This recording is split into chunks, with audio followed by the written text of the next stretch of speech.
دست پیدا کردیم برای دکتر پروفسور دکتر هاشم ایوبی سروچی رخاری ایوبی لبنان و برای پروفسور دکتر فرصت مرعی و برای ماوسا ابوبکر کاروانی و برای دکتر ندیم ابو خلف که با لگل ما بودیم برای زمینی بخیر بمارزان الثانية كمان ياخذ سيمينارية كمان بروفيسور الدكتور هاشم ايوبي بيشكشي دكا كاسر وشبكة ايوبية للبنان باس لرهندي زماني كمان كسائر صلاح الدين ايوبي دكا البعد العالمي واللساني لشخصية صلاح الدين ايوبي برئيس بروفيسور الدكتور هاشم ايوبي مواليد المهجة لبنان 1947 عميد كلية الآداب والعلوم الإنسانية في جامعة بنان لبنان، مؤسس ورئيس مركز صلاح الدين أيوبي للثقافة والإنماء لبنان، العميد السابق لكلية الفنون الجميلة والعمارة في الجامعة اللبنانية، أستاذ اللغة العربية وآدابها والحضارة الإسلامية في الجامعة اللبنانية وجامعة بنان، أستاذ وباحث في جامعة أرلانجن نورنبرغ بألمانيا التي نال منها شهادة الدكتوراه في علم اللغة سنة 1973 أستاذ زائد في جامعة ليون بفرنسا عشرات الأبحاث عنده عشرات الأبحاث ومؤلفات والمؤتمرات أشرف على عشرات الأقارير والرسائل الجامعية. مرحبا بك الأستاذ تفضل عندك 10 دقائق. السلام عليكم ورحمة الله وبركاته. بداية أعرف عن تقديري الكبير لجامعة زوران ممثلة برئيسها وعميدها وقسم التاريخ والهيئة المنظمة لهذا المؤتمر الدولي بمناسبة مرور 38 سنة على وفاة أحد أكبر رجالات التاريخ الإسلامي والعالمي السلطان الناصر صلاح الدين الأيوبي رحمه الله. كما أعرب عن سعادتي بوجودي بينكم في أربيل ناقلا إليكم تحيات أسرة جامعة بنان، كما أنقل إليكم تحيات ومحبة إخوتكم الأيوبيين في لبنان وفي مركز صلاح الدين الأيوبي للثقافة والإنماء، هذا المركز الذي أسسناه قبل أكثر من ربع قرن، وكان هدفه نشر فكر صلاح الدين والرد على الاحتراقات التي بدأت بعض الأصوات الحاقدة ضد صلاح الدين مثل حسن الأمين والأستاذ زيدان وغيره. وبالمناسبة فقد دعي مرة الأستاذ زيدان لإلقاء محاضرة في معرض كتاب في لبنان، ولكن نحن الأيوبيين منعناه من ذلك، وطلبنا من رئيس الحكومة أن يمنعه من ذلك ومنع وعاد إلى بلاده. وشكر الكبير لدعوتكم الكريمة للمشاركة في هذا المؤتمر الذي يحمل عنوانا يليق بصاحب الذكرى صلاح الدين الأيوبي قائدا بكل العصور، وليس في هذا العنوان أي مبالغة، فاسم صلاح الدين الأيوبي لما يزال حتى اليوم يثير مشاعر الهيبة والاهتمام والتقدير ليس في العالم الإسلامي وحسب، بل وفي كل أنحاء المعمورة، ولم يكن ذلك ليتأتى لو لم تكن شخصية صلاح الدين تمتلك هذه الأبعاد الإنسانية والعالمية والتي تجلت بوضوح في تصرفاته ومواقفه التاريخية. وليست العالمية مقرونة دائما بالضرورة بالإنسانية، فقد تأخذ شخصية ما صفة العالمية لتصرفات غير إنسانية جرائم الحروب وقهر الآخرين واحتلال أراضيهم. في شخصية صلاح الدين تتحد العالمية بالإنسانية بل ترتكز عليها. إن الانتصارات العسكرية الكبيرة التي حققها صلاح الدين على الفرنجة وتوجت بمعركة حطين 1187 التي قسمت ظهر الغزاة الفرنجة. على فكرة مؤرخين مسلمين يقولوا الفرنجة وليس الصليبيين، وهذا رقي في فهمهم للمعركة وللحروب. وبعدها بأشهر 3 أي في 2 من تشرين الأول كان دخول القدس وتحريرها من أبشع احتلال دام 88 سنة، إضافة إلى توحيد بلاد الشام مع مصر ومعظم بلاد الشرق الإسلامي. هذه الأمور بما هي عليه من أهمية كانت كافية لأن تجعل من صلاح الدين شخصية تاريخية عالمية. فهذه الانتصارات لم تكن لتتم لولا المقومات الأساسية التي يمتلكها صلاح الدين ومهارته، والتي تطورت بسرعة مع كل تجربة جديدة باستيعابها والتهيؤ لما بعدها. تربيته في كنف والده نجم الدين وعمه أسد الدين شراكوب، ووجوده في بلاط نور الدين الذي كان يقود شرف الدفاع عن الأمة، وليس عبثا أن يختاره عمه أسد الدين في مسيرته الأولى نحو مصر وهو في 27 من عمره. هذه المقومات المتميزة لصلاح الدين والتي تؤهله دون شك لإطلالة عالمية متميزة كانت ترتكز في الأساس على مقومات إنسانية مترسخة في شخصية صلاح الدين، ولعلها تأتي في المقام الأول متوجة كل المقومات لتعطي هذه الأفعال الإنسانية والعالمية لشخصية هذا القائد. لن نستفيض في عرض مزايا صلاح الدين وفضائله وسجاياه، فقد أفاض المؤرخون القدامى من المعاصرين وغيرهم والمحدثون كما أن الزملاء أيضا أفاضوا في ذلك، غير أني أقف عند بعض هذه المقومات التي أعطته هذا البعد الإنساني والعالمي. أولا التواضع والزهد. التواضع عن ثقة بالنفس لا عن ضعف، والزهد بالأمور المالية حتى إنه كان يرى المال مثل التراب، وأن خازنيه كما يقول بهاء الدين يخافون عليه من إفراطه في الكرم وفي السخاء وفي احتقاره المال، فكانوا يخفون عنه بعض المال للطوارئ عمليا. وهذا أعجب جدا البير شاندور في كتابه صلاح الدين الأيوب البطل الأنقى في الإسلام، فكتب: لقد مات البطل الأنقى في الإسلام غير مخلف سوى 47 درهما وقطعة ذهب سورية. جمعت رجاء يعني بێدەنجی بپارێزن داعینی هەموو جارێ لە بینەکان قسەی ئیشارەت بدەینەتە ڕۆژە ئەوانی تکەش ڕەزانەکە هەر قسەک تێ دەتوانی بچێ دێنە قسەی خۆت بکە و جەبێ ببوورە. ثانيا العدل. كان العدل هاجسا لا يفارق صلاح الدين، يحرص على تحقيقه ضمن اطار الشرع الحنيف وقواعده. كان يجتمع كل اثنين بالفقهاء والعلماء ويفتح باب المتحاكمين امامه. وفي العدل لا محاباه لاحد مهما كانت قيمته، هناك امثله كثيره كيف كان لا يحابي احدا حتى اقربائه. اكثر من ذلك فقد كان يقف بجانب خصمه امام القضاء دون ان يرى في ذلك غضاضه، لان الحق في نظر الحق ان يتبع. دعا عليه مره واحد ووقفوا به جنبا الى جنب امام القاضي. واكتفي بحادثه واحده ذكرها ابن جبير الرحال الاندلسي، وحضره احد مماليكه المتميزين وطلب منه ان يساعده على بيع جمل باعه جملا عائبا، فقال له صلاح الدين: ما عسى ان اصنع لك وللمسلمين قاضي نحكم بينهم، والحق الشرعي مبسوط للخاصه وللعامه واوامره متمثله، فالحق يقضي لك او عليك. كان هو لا يتدخل في القضاء، وهذا امر مهم جدا. ثالثا الحلم والتسامح. لقد حفلت الكتب التي تروي سيرة صلاح الدين بشواهد من الصعب حصرها حول حلم السلطان وتسامحه. تتجلى ذلك على المستوى الشخصي وعلى المستوى الاوسع. مرة لامه بعض اصحابه لانه عفى عن شخص اساء الى صلاح الدين، فقال: احب الي ان اخطئ في العفو من ان اصيب في العقوبة. هذه قاعدة مهمة جدا. احب الي أن أخطئ في العفو من أن أصيب في العقوبة. هذا التسامح الذي هو سجية من سجايا صلاح الدين لم يقف عند المستوى الشخصي، بل كان على مستوى التعاطي مع الأحداث. تسامحه الديني مع باقي المذاهب، هو شافعي لكن كان يبني مدارس لكل المذاهب الأربعة حتى مع الصوفية إلى ذلك. من هنا لاسن المؤرخ الكاتب الألماني الشهير كتب كتاب ناتان الحكيم،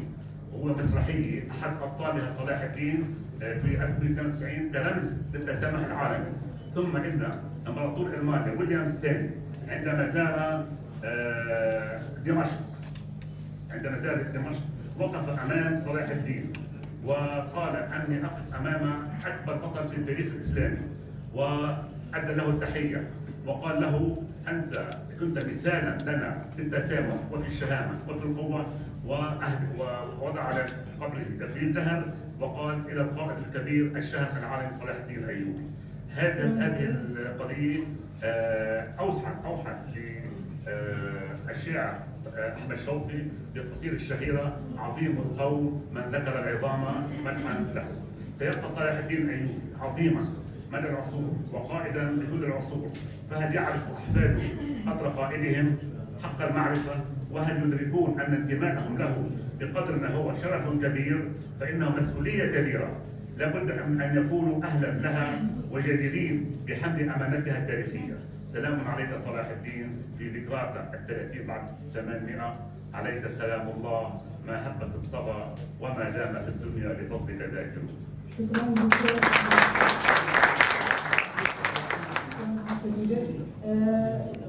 برزان طبعا ليلة دكتور الإشارة بويدا كصلاح الدين أيوبي بلا صفات كان جماعة لقرنية في إشارة كذا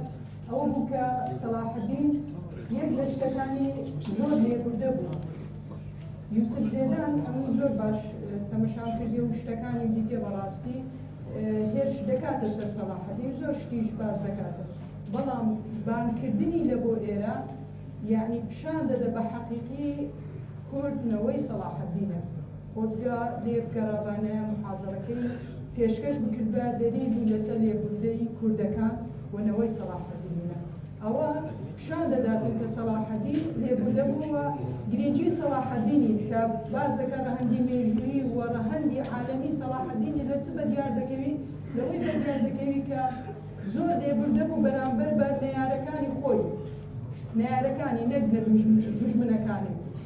زۆر لێبوردە بوو و زۆر مەجالیشیانی دا و کەنیسەکانی مەسیحی بەجێهێشت و هەروەها کنێستەکانی جوولەکانی بەجێهێشت پارەشی دەدا ئەو کەسانەی کە توانای ئەوەیان نەبوو فدیەی خۆیان بدەن. بەڕاستی نمونەی لێبوردەی سەلاح الدینی خۆزگە دووبارە ببایە و دەستیان خۆشبی دەست خۆشبی دەستم دکتۆر عاشقی بەڕێز پرۆفسۆر دکتۆر فرسەتماڵی باس لە هۆکارەکانی کوشتنی فەیلسوف سەهرەوەردی دەکەین. بسم الله الرحمن الرحيم. راستي بابتا كنا تركيا بين دو ديمن كرد ديمنك بين مالا ايوبيه وصلاح الدين كردي ملك الظاهر غازي ويدوين كسهرورديه. طبيعي في قضيه ملت شرق ملتنا دوربان هذيك اعتزاز الفيلسوفي كانت مثلا فارس اعتزاز ابن سينا كان، ترك اعتزاز الفارابي كان، عرب اعتزاز ابن رشدي والكندي كان، امجد الكرد اعتزاز الكيف كان سهروردي كفيلسوفي كرده جداخية زيكا حتى كشتن ومر أكيدش بن سينا كيبتر نكو إمدا فلسفة كمازوت وماستري فلسفة ده كتصوف فلسفة ده كيرت هاي أنا كسراوردية وعلي سراوردية سراورد بوي مسا سراوردية هاي سراوردية مقتول كو أبا صباح حشتي وحفت وجي مليون نمايا وفل سراوردية كدير قبل قبربيل مقبرة معروف بالكرخي بغداد أو كان صادو صادو شسوس يمري ناوي نجيبه والنجيب السهروردي ويديجي كره براويه واوجي ابو حفص شهاب الدين السهروردي لقب هردو كاجي سهرورديه شهاب الدين السهروردي سهرورد دبرك كردايه كفتا روشهلات كردستان نزكي باجر زنجان جغرافيه اسلامي حميه قوتيه شي كردايه جرينجيا دايره بس جه داخلي يعني فيلسوف برزه موسيقى تشوف واشكال كمازنه يعني قالت نكوكيه ان إذا بين هرتو كاتشيبوي طبيعي أو خواندی اصفهانی خواندی فلسفه خواندی متأثر بو فلسفه طریقه ویشتی حلاجی ویشتی بسطامی ویشتی هات یا باجر دیاربکر لویر عماد الدین قرار ارسلان لویر بو كتابه كابوتشيكي قلت الالواح العماديه نسبه الى عماد الدين اشتي باجر يقونيا قلت ارسلان السلجوقي شاوري سلجوقي لك بتسامح وين التصوف بوتشي تشنجي تصوف الاسيا الصغرى في قبل الاناضول فرق وش تصوفها لك ايوبيه كل شامي والمصري بوتشي تشنجي لويل المسيحيه لهبو ديانات الشاماني هبو دين تركاي دمنا مؤثرات فلسفه هبون لوي بيئة لوي جنجهي أو جنجه المنطقة شامي نبو جا وقتها هاتيا شامي وقتها هاتيا حلبي وملك ظاهر لوي هو ملك ظاهر قاضي كوري صلاح الديني جلا حجيكير وجلا بمعجبه أريشك هبو سهراوردي جلا كمندفع بو جلا كيسيلاي بو جا مناظرات كيرن يعني جدال كيرن قناة كيرن جال فقهاء بيجي فقهاء الشافعيين وقت صلاح الديني وصلاح الدين إشكالك هاي وشركة حبركة كمازن هبو نبينا صلاح الدين ونبينا طبيعي بيشتي فاطمي لا داي دولة فاطمي كمذهب إسماعيلي مذهب الشيعية ولا باطنية هنا خوي باطنية جات مشكلة قالك كمازن هبو ملك ظهر قالك بمعجبو هوالي بو نديمي بو هم هل ديوانوي بو فقهاء قاطد مناظرة قالك وقت مناظرة كثير جالك مناظرة كرن قلت خذ الشيء قادر على كل شيء قلت بلى قلت قدرته جدت في كل شيء قلت هل بامكان احياء نبي شيء پیغمبرك ني شكل بشتي پیغمبري قلت شيء قلت شيء پیغمبرك شكل كخاطب الانبياء ماكس هورتن مستشرقه المانيا صلاح بيستشار كتابه كان شكل سرسراوي صلاح الدين لجد ابي القشه التي قسم ظهر البعير يعني معنوي يعني محمد صلى الله عليه وسلم نخاطب الانبياء يعني معنوي فيض دوري يعني ديت عندي في غبارك دي بشتوي خاطر جديد يعني مستمره فيضه تجي طبيعي سراوردي متاثره في زبادين باش يمكن او شو تاثيرات الفلسفيه السر فكره سراوردي في ناس قلت فقهاء وري كملا فقهاء حلبي نومك فرق بصلاح الدين قلت ادرك ولدك قبل ان تتلف عقيدته قلت يا برخو هكا سراوردي تكريتا سرطبت صلاح الدين جي قلت أكرخو قلت والله شو قالك باش الجنة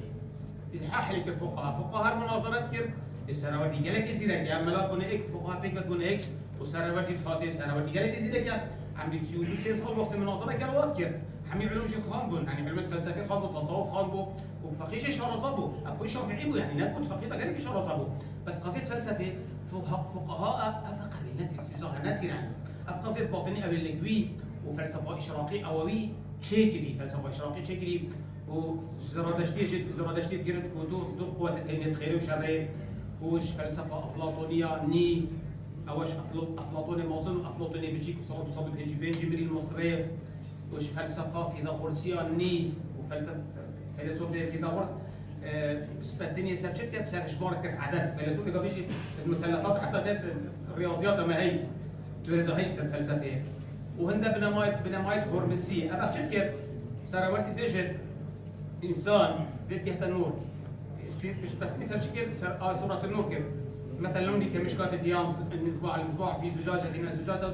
كأنها كوكب دري يوقد من شجرة مباركة زيتونة لا شرقية ولا غربية أبغى هم قربان أو مثل شكل فرنسي بجد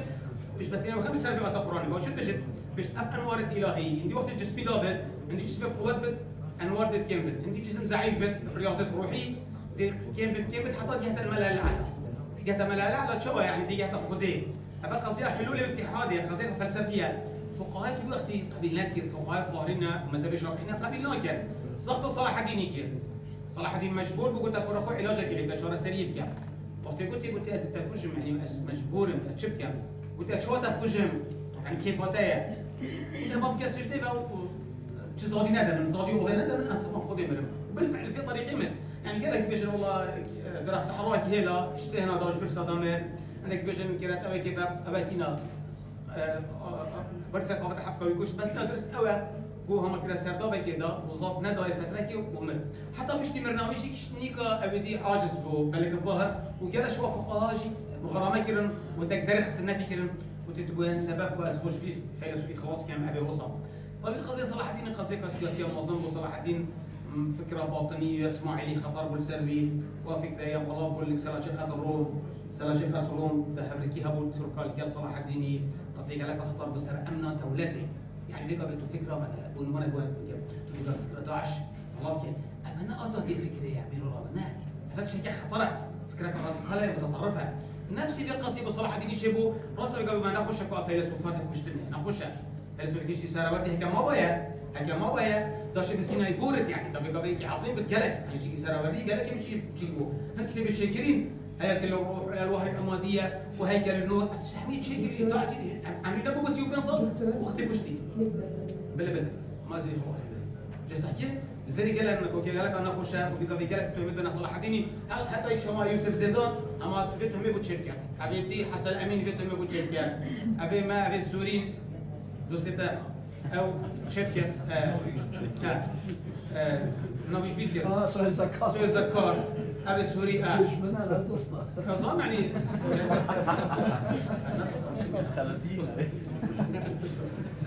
ابخر يعني ساكبنا بنما وقال لك انا صلاح الدين يكون فيلسوف كشتي ونبش يجي كرد وبين فارس مشكله ثانيه فيلسوف اخر بجد تيجي الاصفهان خاندي منطقه سراوات اللي قبل تابع ايرانيه او زيكان بس يقول لك وكرده فيلسوف جموزنا وش فيلسوف عظيمه وناكو كيش بنا بينه صلاح الدين شبو ابي اشكالك شبو اشكالك التاريخ ده يعني قال لك مشكلات وهو صابيني بس فقهاء قرار الفتوى ده وبنامي لك ابى خطر سر امنا دوله ايوبي اسبيجن دوله ايوبي امناوي قال مهم ترى قال ترى ويكتشف بلا هزار نشن ده هزار نشن بلا يكتشف بارك الله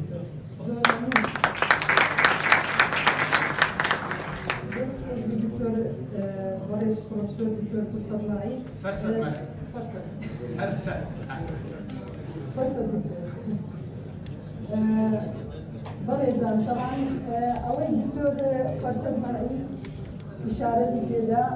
تأكيد لسوي دكاترة باريس صلاح الدين الايوبي أو آلتي تطبيق كلية الفتنة أشد من القتل أو تطبيق كلية لمن هندي زانا سهل وردي كشتيا بلام أو لا أوي صلاح الدين كم ناكاتو كزور تأكيدي لا سلف ويدن كلية حتى تأكيدي لو يدش الجواب باتمنكان باتمنيش قبل بلام بروف ويدن وزور تأكيدي لو يدش الجواب لقال وينزل القرآن كيروز وحديث كان في غنبري بن إخوان سبي تأكيد لسبب شركة المكان يتكشفوا كامله طبعا هذا الزمان يخوي سي كتابخانه بسد ببي فرمانكان يجلس دقريب زقلوي ك ريقيدا بخيزاني وبخشكشي اوانيش كتابخانه كابتي بخوان دامج بس اخوي دكتور فرصت استاذين ورئيس موضوع الدكتور كالماني كباسي صلاح الدين ناسيوناليزمي كردي فالدكتور بنای خوی بخشنده میرم دست خور زن کوی سران مم دست کشکاریه زور دست خور من چند شته برسه کم باسی و کم که ناسیونالیسمی کردی دیار من ناتوانم به شوی که زاری سیبس مثل بابت کم به ناسیونالیسم پناسکی ناسیونالیسمی کردی پناسکی لیو دست بکر و ناسیونالیسم واتا گروپی که نتوانی دیاری کرد هست و آماجی که هاوشیانه و لسر بناقی هاوشگون لویا نوی دولتی سرباخوی خوی نتوانیان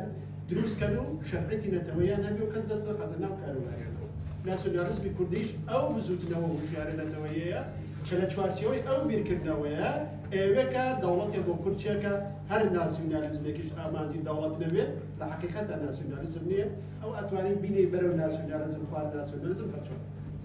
ناسیونالیزمی کردی بیگمان ناسیونالیزم خوی تمنی 300 ساله ناسیونالیزمی کردی لحبتاکانی لهشتاکانی سده 19 موصل ده هر عمو رجلات اوله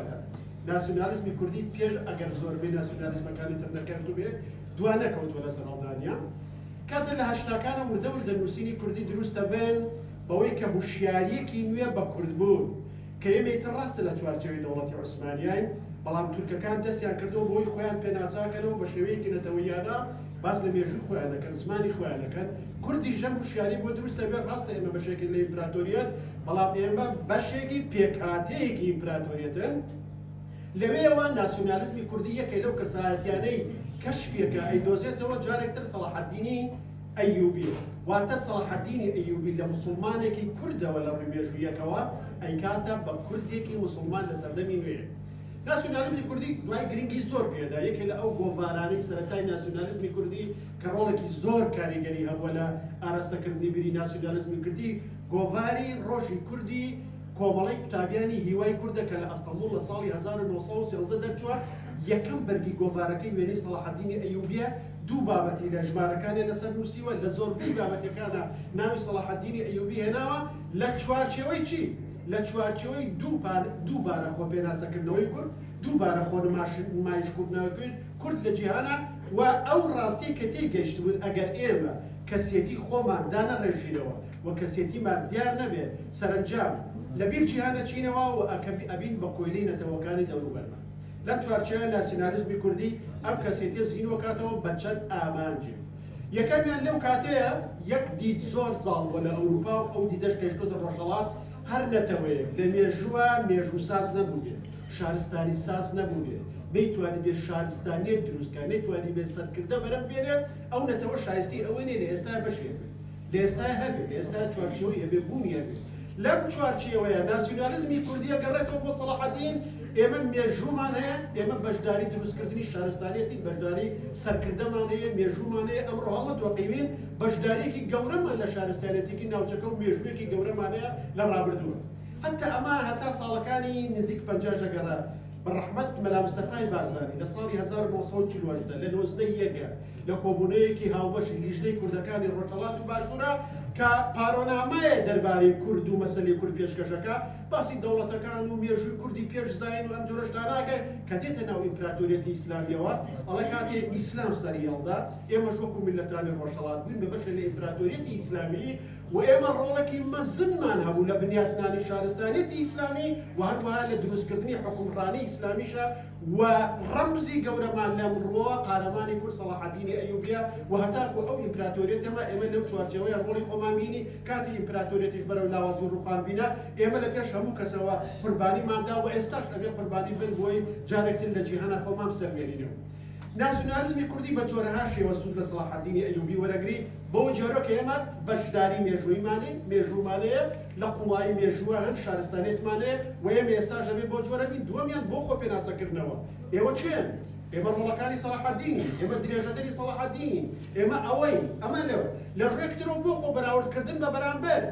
ئێوە سەلاحەدینان تانە بووە کورد لە مێژووە، ئەوە چیتانە؟ لە بانگی حەقی سەردەمەکەی ئۆرگانەکەی حکوومەتی شێخ مەحموودە هاتووە ئەڵێ کوردە ئێوە سەلاحەدینتان نەبووە، چییە ئێستاوە حەستان لە نۆکەریە، چییەوە ئێستا ناتانەوێت لە دەستی خەڵکانی تر ڕزگارتان بێت؟ بۆ تەعبیەکردنی ئینسانی کورد، بۆ دروستکردنی غرورێ، هەست بە گەورەی، هەست بە بتمانە، هەست بە شکۆکردن، بۆیە کە ئێستاش دەتوانن سەلاحەدین دروستەکەنەوە، ئێستاش دەتوانن لەسەر پێی خۆتان بوەستنەوە و لە جیهانە ئامادەی خۆتان بوەستێنن، نەک بە دیار سەلاحەدینی مێژوویە خۆتان لێنکەوێتەوە. بێگومان هەموو قسەکردنێک لەسەر ناسیۆنالیزمی کورد و سەلاحەدین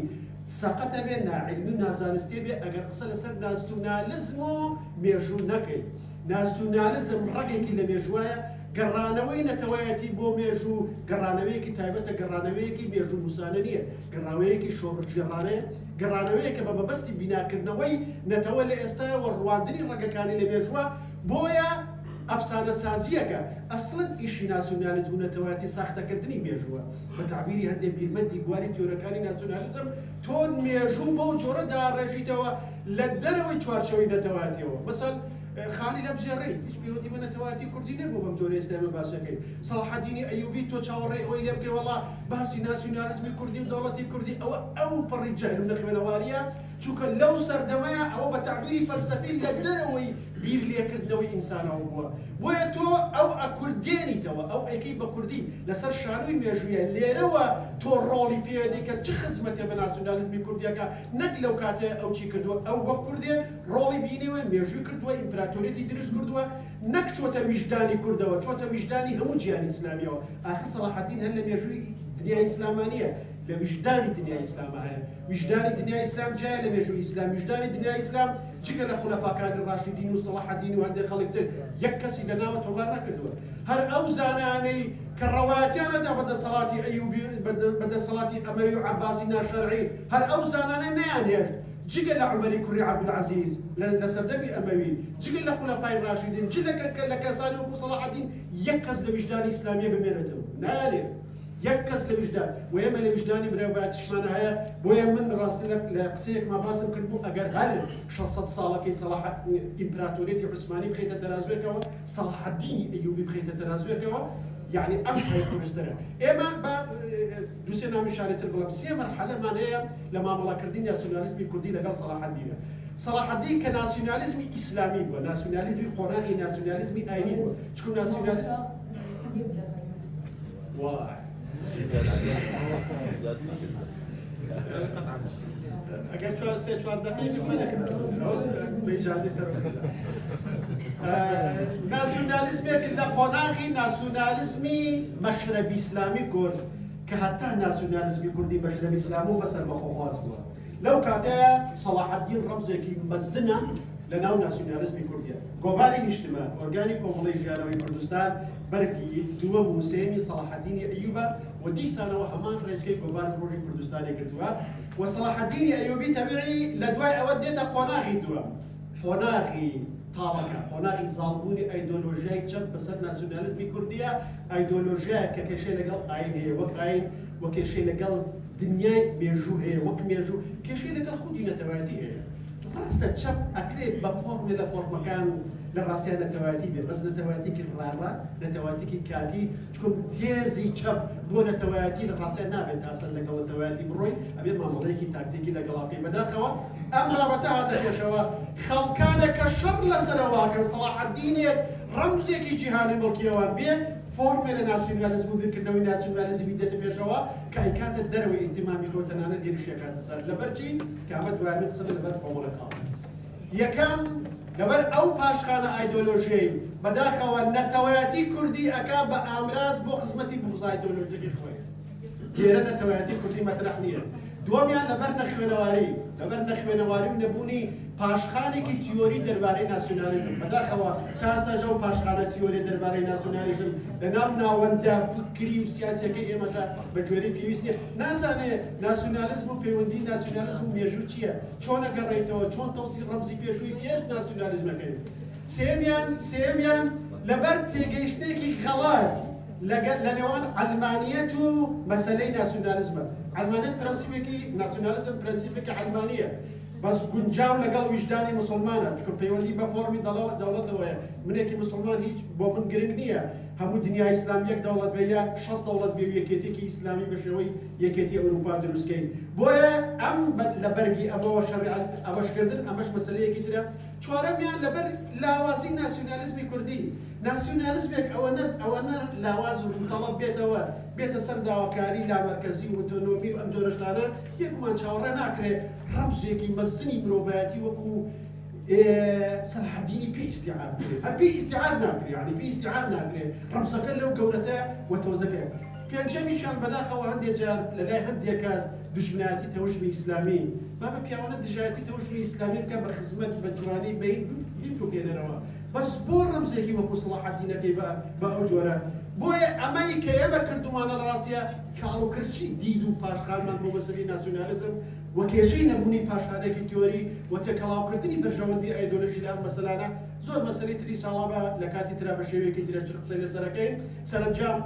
درود بو صلاح الدين مزن درود بو نتوي مزني كرد ومقالي كردستان رئيس حكومه البلد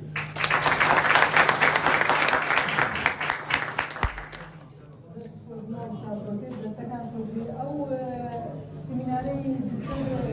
أبوك إشارة كي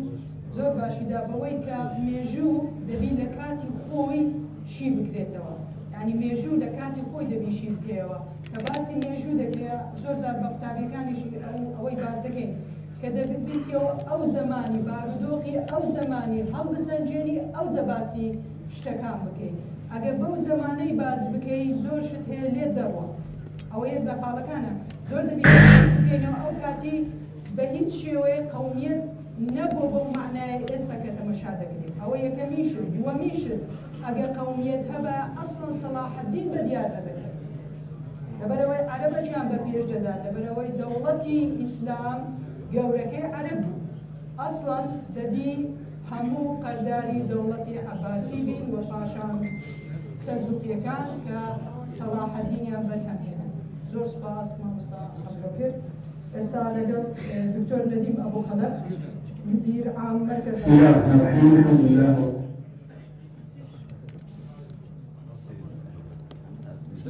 تەباسی ڕۆڵی سیاسی کورد و کوردەکان لە فەڵەستین. فەرموویە بە ڤیدیۆیە. بسم الله الرحمن الرحيم، الحمد لله والصلاة والسلام على رسول الله. أهلا وسهلا بكم أخوة الكرام من جامعة السودان. أنا معكم نبيل محمد أبو خلف، باحث مختص في شؤون التاريخ الإسلامي ومدرب وحدة مجال القيادة والإدارة. أتشرف بالمشاركة معكم اليوم في هذه المشاركة في هذا المؤتمر الكريم في هذه الجامعة الفضيلة الرابعة في ورقة بعنوان دور الأكراد مع صلاح الدين الأيوبي في فتح بيت المقدس وتواجدهم في فلسطين. في الحقيقة يعني أحببت أن أقدم هذه الورقة وهذه المشاركة لعدة أسباب. السبب الأول أننا نحن ننتمي إلى عائلة أيوبية وهي تعود إلى عائلة كردية. نحن من عائلة أبو خلف وأنا تعود إلى العائلة الكردية في مدينة الخليل في فلسطين، وأردت أن نحيي هذا التاريخ وهذا التراث ونشعر فيه ونطبقه. الأمر الثاني في بحثي واطلاعي حقيقي على التاريخ وأنا منقرض ومطلع في هذا المجال، وجدت أن الأكراد لهم دور كبير جدا في التاريخ الإسلامي عموما ومع صلاح الدين تحديدا ووجودهم في فلسطين بشكل خاص. فأحببت أن أخصص هذه الورقة البحثية السريعة المختصرة وأركز على أهم المحطات التي مر فيها الأكراد في هذا المجال بشكل رئيسي. وعندي 3 أو 4 محاور أتحدث فيها. المحور الأول مدخل من هم الأكراد، الأصل والنشأة بعنوان دور كبير وإنجاز ضخم لكن مغيب. أتكلم كذلك عن دورهم مع صلاح الدين تحديدا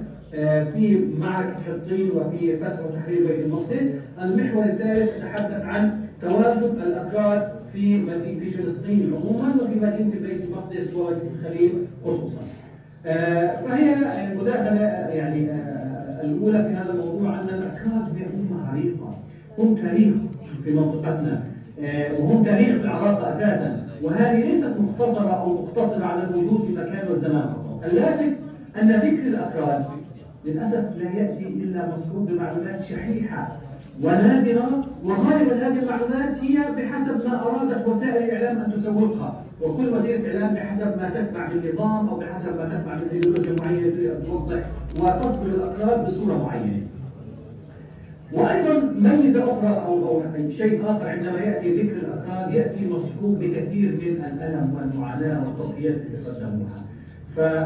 وليست كلها بارزة للعيان بشكل يعني أسطوري أو بشكل قوي أو بشكل كبير. يبرز منها الجانب المؤلم، يبرز منها الجانب الذي يركز على التشتت والضياع. قليل من الناس من يعرف دور الأكراد منذ بداية الإسلام ودورهم في حياة الصحابة وفي حياة الخلفاء الراشدين، ودورهم في الخلافة الأموية، دورهم في الخلافة العباسية، دورهم في الدولة السلجوقية، دورهم في الدولة الزنكية، دورهم في تحرير بيت المقدس مع صلاح الدين الأيوبي، دورهم بعد التحرير واستيطانهم في فلسطين وما قدموا من أشياء في هذا المجال. لذلك هذا التاريخ يلزم منا أن نكشفه ونضيء شيء من الإنارة على هذا التاريخ المشرق الرائع حتى يعرف الناس دور الأكراد في هذا المجال. لذلك الأهداف الرئيسية من هذا المحور ومن هذه المناقصة التعرف على دور الأكراد التاريخي في المنطقة، اكتشاف الأصل والنشأة، الأدوار الرئيسية للأكراد في الدولة الزنكية، دورهم الرئيسي مع صلاح الدين في فتح وتحرير بيت المقدس، دورهم مبارك حطين وتواجدهم في فلسطين. لو تحدثنا عن دور الأكراد في الدولة العباسية سنجد أن العباسيين في مراحل كثيرة اعتمدوا على قادة كبار من الأكراد. الخليفة المعتمد بالله سنة 279 الهجري ولى على النص الشخصية الكردية هو علي بن داود الكردي. أمير الأهواز للخزستان اليوم هو محمد بن هزار مرد الكردي، وقد كان ابن هزار من جملة القادة الأكراد الموالين للدولة العباسية بقوة حتى دخل في محاولات مستميتة لوقت ثورة الزنوج، وقد استشهد يعني على يد قائد ثورة الزنج وهو علي بن أبان الزنجي. الأكراد في العصر العباسي كان لهم كذلك دور كبير في حماية المسلمين من هجمات الصليبيين وبالذات معركة حصن القميع الذي كان سنة 387 للهجرة. أما دور الأكراد في العصر السلجوقي فقد كان واضحا جدا عندما بعد وفاة السلطان طغرل السلجوق تم استدعاء رؤساء وزعماء المناطق الكردية ومنهم أبو الفتح بن مرهان ومقدم أو زعيم الأكراد الجوانية لإعلام المستجدات التي كانت في ذلك الوقت. كذلك دور الأكراد في معركة ملاذ كرد مع الأرسنال كان واضح جدا، وكان كثير من الأكراد واضحين ولهم دور كبير في المشاركة في هذه المعركة الحاسمة من تاريخ المسلمين، وبعض الرواة التاريخيين يذكر أن كان عددهم أكثر من ثلث الجيش مع الأرسنال، والبعض وصلها إلى مصر.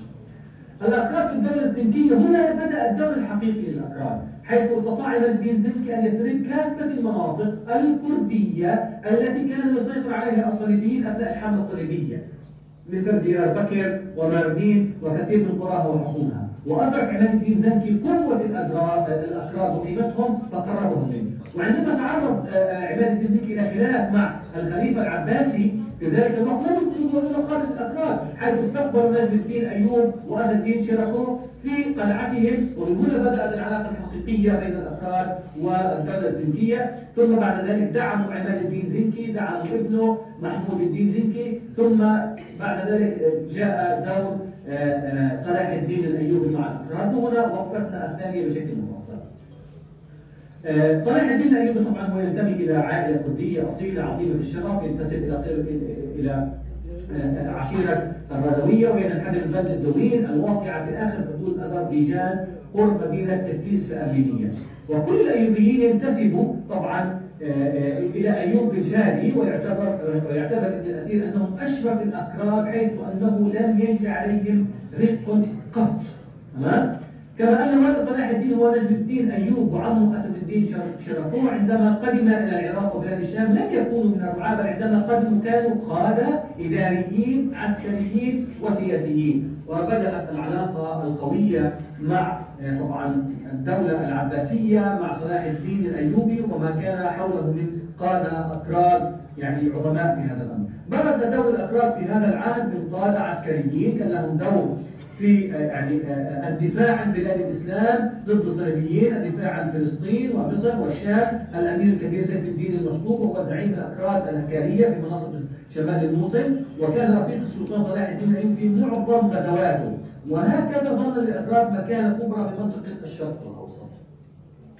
اما الاكراد في فلسطين فكانت سياسه صلاح الدين الايوبي هي إسكان الجنود الأكراد في المدن الفلسطينية وإعطائهم قطاعات خاصة بهم. مع الأيام شكل الأكراد مجموعات في هذه المدن وأحياء خاصة بهم في كل من القدس والخليل ونابلس وغزة وعكا، حتى أن هناك محلات اشتهرت بأسمائهم: عائلة الكرد، حي الكرد، عائلة الأكراد، حي الأكراد. وكان لوجودهم أثر كبير في تبادل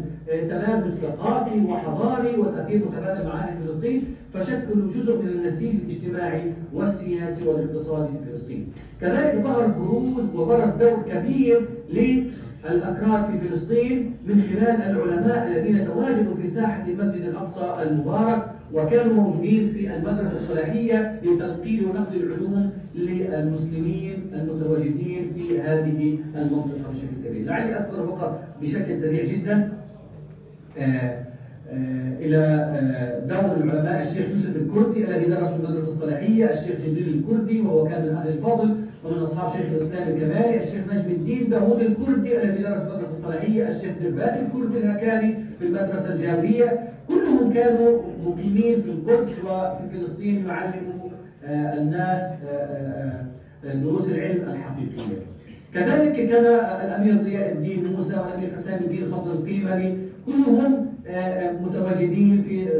سنوات من سنة 1250 إلى سنة 1266 وتواجدوا بشكل كبير في هذه المنطقة. طبعا بعد ذلك انتقلوا في كل فلسطين إلى عكا، إلى الرملة، إلى صفد، إلى غزة، وتواجدوا أكثر ما يكون في مدينة الخليل. هذه نبذة سريعة ومقدمة أولية عن دور وكالة الأكراد في فلسطين ودورهم والمشاركة مع صلاح الدين، إلى أن نلتقي إن شاء الله في ورقة وحكي مفصلة. أشكركم في أمان الله، شكرا جزيلا لكم على هذه المشاركة. السلام عليكم ورحمة الله وبركاته. زۆر سپاس ندیمی دەکەین لە بۆ پێشکەشکردنی ئەو گوتارەی بەڕێزان هەتاوەکو ئێستاش کوردێکی زۆر هەیە لە فەڵەستین هەتاوەکو گەڕەکێک هەیە لە فەڵەستین ئێستا بە ناوی شەڕەف کە گەڕەکەی کوردیە و تقریبا ئەحسائیە کرایە 200 خانووی تێدا لە فەڵەستین کە کوردن ئەسڵیان کووردە ئەوانە هەمووی بەڵگەیە لەسەرەوەی کە ئەوانە لە کاتی ئەو حملەی سەلاحەدینی ئەیوبی چوونە و لەوێ دەرێ نیشتەجێ بوونە و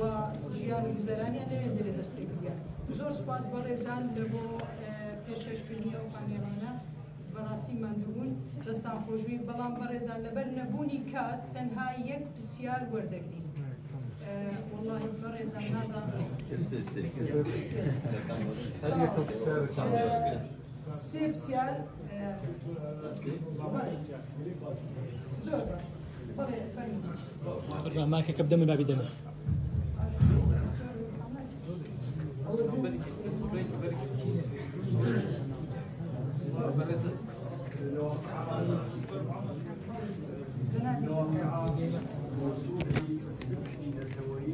لەسەر ساحا بە عەمەلی دروست بوو بێ لە سەروبەندی مەولانە خالیدی نەقشبەندیە بووە کە کۆمەڵی شۆڕژگێر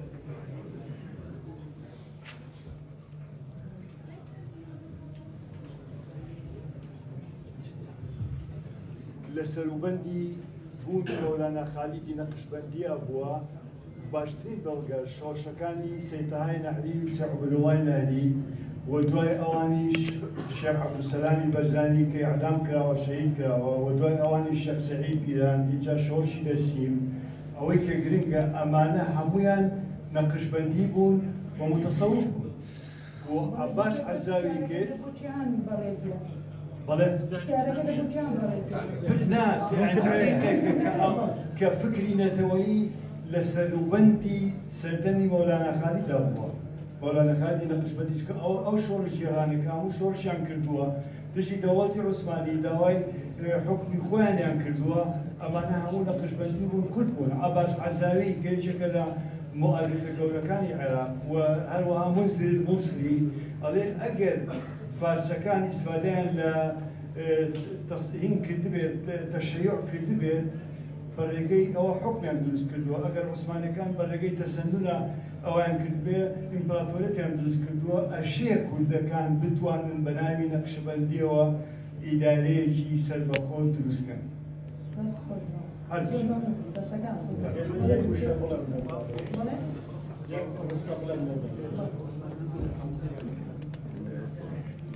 یەکرێ ئەوە بەیارمەتی لە چوارچەوەی پەیامەکەی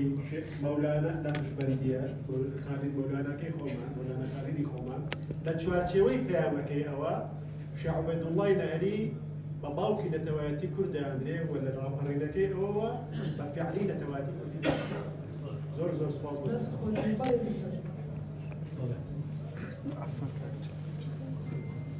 دەستخۆش محەممەد خاڵ دەربارەی سۆرەوەردی یعنی هەڵەیەکی گەورە تاوانێکی گەورە ئەنجام دراوە لە چیە لە کاتێکا تقریبا بڵین نیمچەرجەنێکی جیهانی بەرپا بوو کاتە لە ڕۆژاوەوە هاتوو وڵاتانی ئیسلامی داگیر کراوە لەو کاتە بە هەزارەها خەڵتانی خوێن کراوە کاتێ خۆ دەستداگیرەکەن 7,000 کەس خەڵتانی خوێنەکەن جا دوایەوە شۆڕش بەرپا بێ دژی ئەوانە لەو کاتا لەبری ئەوەی کە هانی خەڵک دەی بڕۆن شۆڕش بکەن بڕۆن جیهاد بکەن بڕۆن بەرگری لە خاک و نیشتیوان بکەن سەرقاڵکردنی خەڵکی بە بابەتێکی فەلسەفیە و لە کاتێکا دژمنی ناوخۆ و باڵتنیەکان و حەشاشیەکان اینجا ئەو هەموو پەرتەوازی ناوموسڵمانە هاتوو ئەڵێ لا إله إلا أنت مە تەوحیدی عوامە لا إله إلا الله تەوحیدی عوامە ئەوێ بڵێ لا إله إلا هو ئەوە تەوحیدی دووەمیانە اینجا لەو باشتر ئەڵێ لا أنت إلا أنت بەڵام لە هەمووی تەوحیدتر بڵێ لا ئەنا إلا ئەنا سەرقاڵکردنی ئەو خەڵکە لە کاتێکا شارعەکە ئەڕوخە لەژێر ڕوخانە بوو بیفعل لەو کاتە ڕوخا لەژێر کەسی موسڵمانە هەزارەها موسڵمان کوژراون سەرقاڵکردنی خەڵکی بۆ بابەتە فەلسەفە و نووسیانە بوو دەست خۆش بێت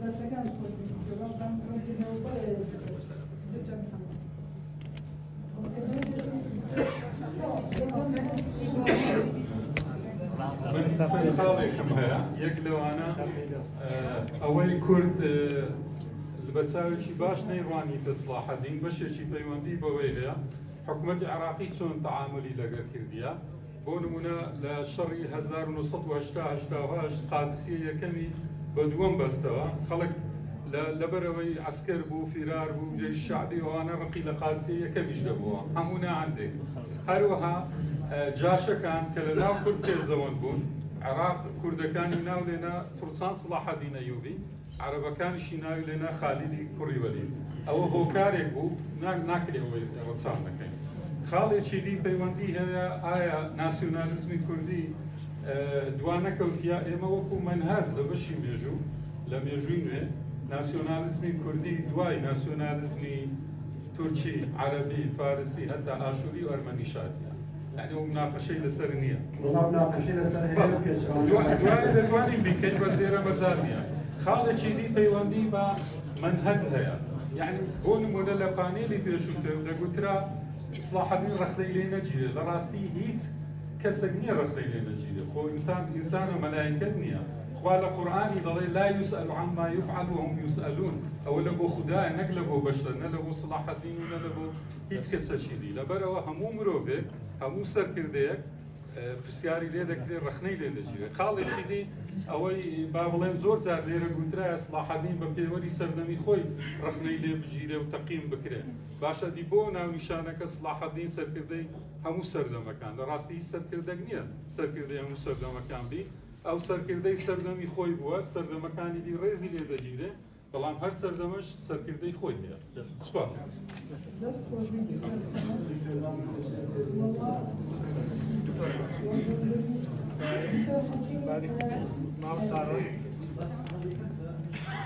خدای مازن دلوان دست بگی بلا آفراد اگه بجدار بید و بلا وادی جی بید ماکمنه دست خوش بود دکتور فارز و طایبه دکتور فرشد مقیق و مشرف من ماستره بود دکتور گرفان آمیدی مشرف من دکتورا بود گرک به خوشحال بود و امروکه حاضر بود به سرمسیومه من تعقیبه که های سر فیلسوف مازن سهروردی دکتور فرشد مقیق وی سردمی دکتوری بحث کرد و که شورشه که هکذا و شورشه که فلسفی وی سردمی دارم اله كم سحكي إن النقطة ويا أجر وشفنا سهروردي أو ودي بيغمبري ما صارت بدي سر بدنا دو ما هي بيغمبرة شيء بيد سهروردي يلا كم متأثر بفلسفة ووقتي يوناني طيبة أفلاطوني فلسفة زرادشتي وهر وصاية متأثر بفلسفة إخوان الصفا إخوان الصفا شد بيجي نقطة خداش بيجي إنسان شيء كهيدا مرحلة نبوته هكا جلوشش خصال عن صفات لافيكاسي هبز لشيء جهيدا في قناغي أم تشهد الحكمة دانيا سر سهروردي بيجي أفكاسا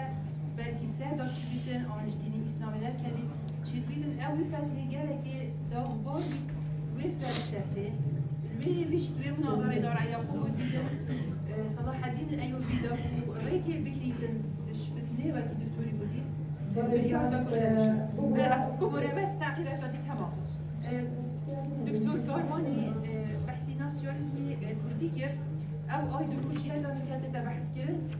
ويسر دمير اصلا لازم ام نزرع خوب كاين ام حكمي نداين يسر صلاح الدين الايوبي بريد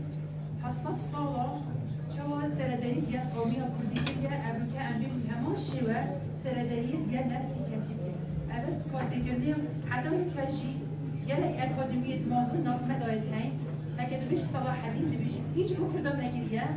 وقضية كرديشي أبد بحث نكريا وأمشي شانزيش بيه مع العلم أبد كسك انترناشنال أم شانزي بدبي وكي عرب بيجن وقاي نقصان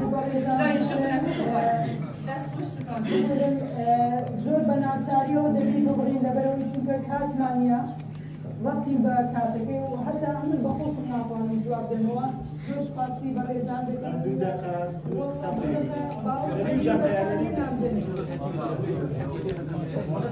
حق كاتب ديني.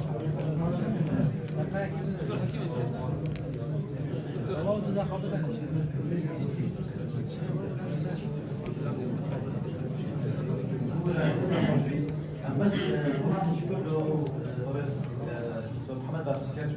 لما نبدا كنت بس ما كنت مستكدي بهم مستخدم مكان بس ما انا صلاح الدين بي شيء بس ما او قيم اخلاقيات صلاح الدين يبقى قائد لو مستخدم يك سكت كانت فانا فهم في رازن نوا فهم في السكة وما بس ما نخش شخص بيوكا خاصة مثلا تاجي كويس وهم أو تقييم أخلاقيات أو هيبو وهم مش هذا مقدر يمشي في الجامعة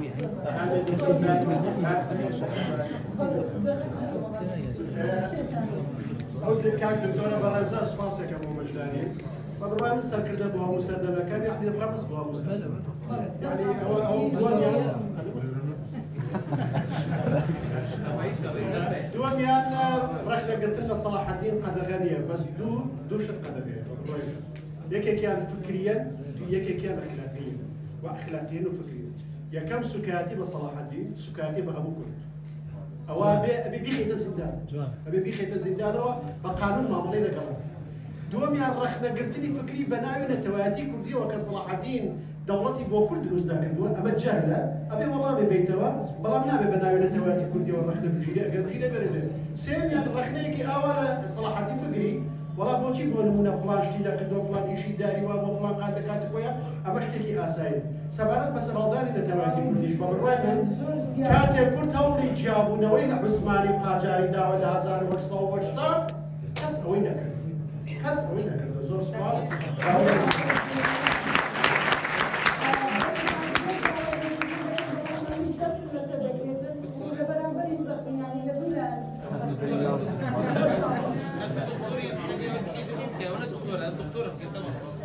بس دقيقة تعقيب سيد غريب. كمان تجد باش سهروردي علاقة قرابطها أبغى طويل. نعم أرجو كمان مستشاري قبرية دكتور ناصر ظاهر أرجو كمان علاقة قلتي أبي علاقات كالقرطبية ولا هو صلاح الدين عدار. Pareza, estas deverguni sen ilzamek parez Suriya لدى الدكتور شيروان شريف قطاس بيش وقت دي نسخوشي لا آماده فانو رخلالي ام سيمبوزيوم دكان دولة pareza دكين مفرمش